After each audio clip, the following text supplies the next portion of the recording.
வணக்கம் நண்பர்களே, welcome to வாழ்க்கை பயணம் எபிசோட் 17.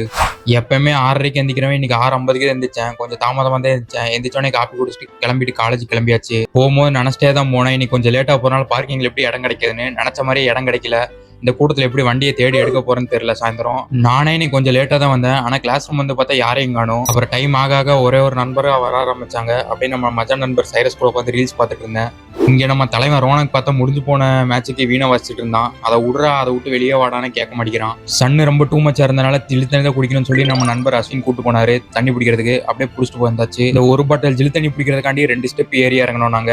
அப்படியே புதுசா பாக்குறவங்களா அப்படியே ஒரு ஃபாலோ பண்ணிட்டு பாருங்க.